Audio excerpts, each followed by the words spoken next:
Morning guys, it's John from Town Planning Expert, back with another anti-guru video, and today is an interesting one because we've been thinking over the weekend about different models and different approaches to property development, and specifically a different approach to finding development land in existing urban areas. And actually this is probably one of the most difficult things to do right now, because there's a lot of developers out there all hunting broadly for the same thing.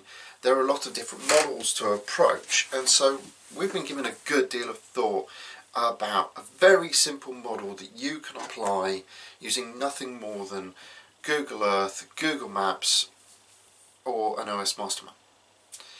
And we're going to call this our L.A.N.D model, L-A.N.D, a four-step approach to finding development land.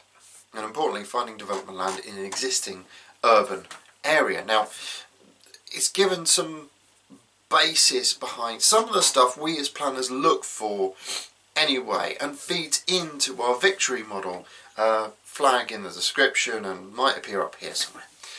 Okay, so L.A.N.D, L-A.N.D, describes 4 searches you can do effectively in order to identify development land in an urban area. Now, I say urban because we're looking for existing development land. We're not looking for countryside development. That's different. That's covered by a whole different video, which I will record very, very soon. But more importantly, if you are enjoying what we are doing and enjoying these videos, then please hit that like button, subscribe so you get notified when the next one comes out, and absolutely give us a comment. Tell us what you want to see next. If what I've just said I'm going to say is just all complete bollocks, then absolutely tell me. If not, then absolutely tell me as well. We want the feedback because we only make good videos when we get good feedback.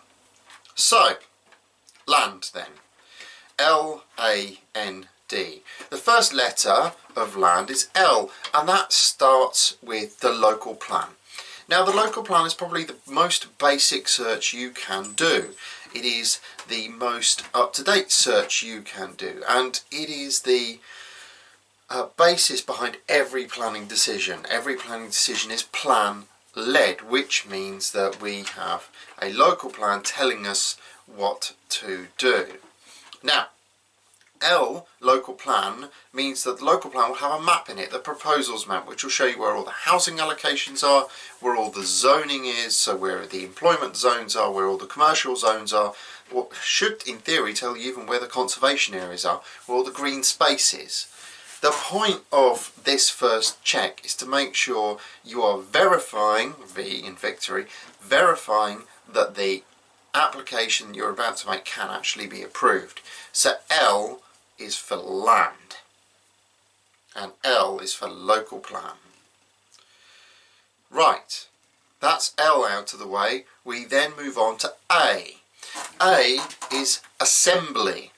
So what do we mean by assembly? Well, what we're looking at there is essentially garden grabbing. We're looking at plots of land, individual blocks. Can we assemble those blocks into such a way that we can create a development site? We can use gardens, or we can use the bits of industrial land that are left off. Can we create a development site for ourselves? Now, this may seem very, very basic and straightforward, but most people forget the assembly stage. They just take a look at it and go, actually, I don't need to do assembly. I can just ignore that. That's, in my view, the wrong way to think about it. Some of our best developments have always come about as a result of land assembly, of taking bits of gardens, bits and pieces here, there and everywhere, and assembling a bigger site. It is a matter of fact that weirdly a bigger site is easier to get through than a smaller site. Bigger sites tend to be less contentious, oddly, and they tend to have more favour with planning authorities. There's more basis behind them in order to get that development going. A is for assembly. N in L.A.N.D stands for Non-Conforming Uses. Okay, what we're looking for here is the oddball.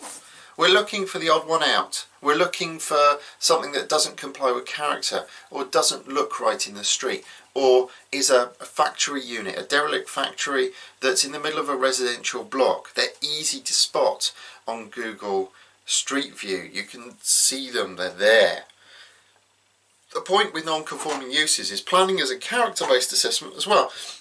And planners like regimented character. They like things that look right. And so when you come across a non-conforming use, it jars, it looks wrong, it's incorrect. Non-conforming uses are a fine source of development land. They can provide an adequate supply more than happily, and we're working on a non-conforming use right now, which has planning permission already, and we're seeking to extend it for 10 dwellings. The beauty about non-conforming uses is you're solving a planning problem. So you're actually taking these buildings and trying to sort things out, which is really quite important, because again that comes back to verify. It also then deals with your options, because non-conforming uses can still be used for their original use. They can still function, and therefore your parachutes are already packed as soon as you have them. The final letter in L.A.N.D is D.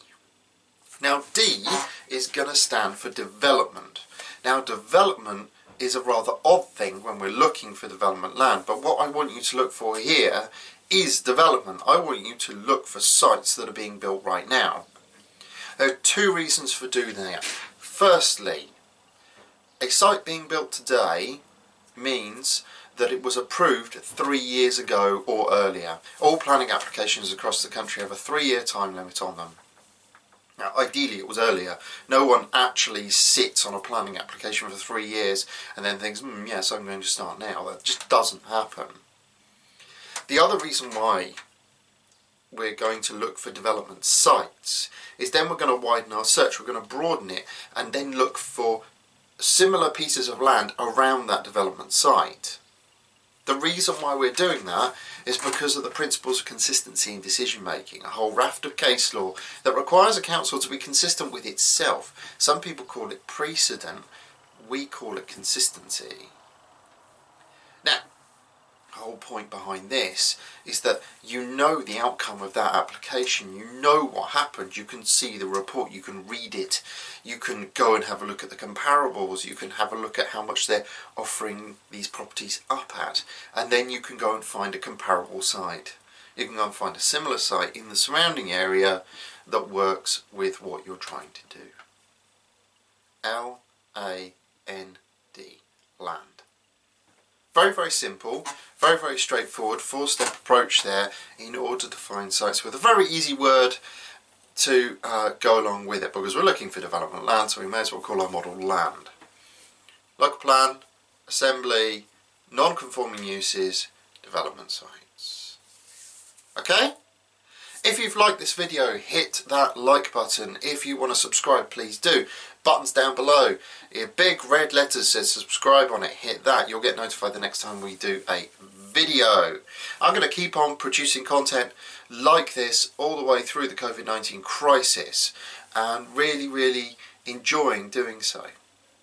Alright guys, have a great day, and I'll see you soon for the next anti-guru video.